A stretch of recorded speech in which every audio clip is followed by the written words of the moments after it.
नजरदानों से डर लगता है, मुझे सूली से नजरदानों से डर लगता है। सिवक्का अपने अजीज के हुक्मरान, हाथों में कशकोल लिए, अगयार के सामने हाथ फैलाते हुए नजर आए,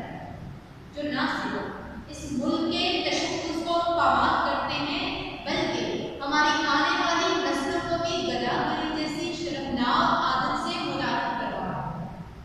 सिवक्कार पाकिस्तान पिछले कई सालों से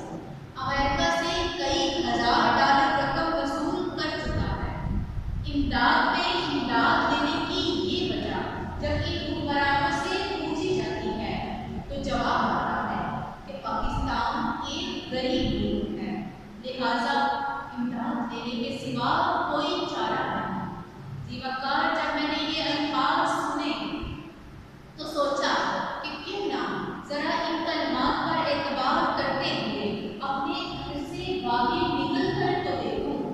कि इमदाद के नाम पे मिलने वाली इस रकम ने मेरे मुल्क की आवाम के हालात जिंदगी कहाँ तक बदले हैं। लेकिन सिवक्कार अफसोस अफसोस सद अफसोस, कहीं पे मैंने भूख से बिलखते मासूम बच्चों की आवाज़ें सुनी तो कहीं पे इन गुजरा के फरंगी कुत्तों को सैर करते देखा, कहीं पे बाजार में बिकती आदम की बेटी देखी, तो कहीं पे मैंने इन गुजरा के आगे पीछे जाती 10-10 मर्सिडीज को देखा, ड्रोन हमलों में मरने वालों की लाशों को देखा, कई औरतों के उजड़ते सहाबों को देखा, कहीं पे मैंने नौजवानों को हाथों में डिग्रियां लिए पार्लियामेंट हाउस के सामने जुलसते देखा। तो बेइख्तियार मेरी जुबान में ये अल्फाज आ गए, असूल बेचकर मसनद खरीदने वालों, निगाह के अहले वफा में बहुत फकीर हो तुम,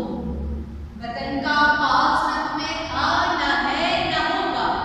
वतन का पास न तुम्हें था न है न होगा, कि अपनी हिर्स के बंदे हो बेज़मीर हो तुम, बेज़मीर हो तुम। सिवक्कार चंद रुपए के कवच इस मुल्क की इज्जत को गिरवी रखने वाले इन हुक्मरानों ने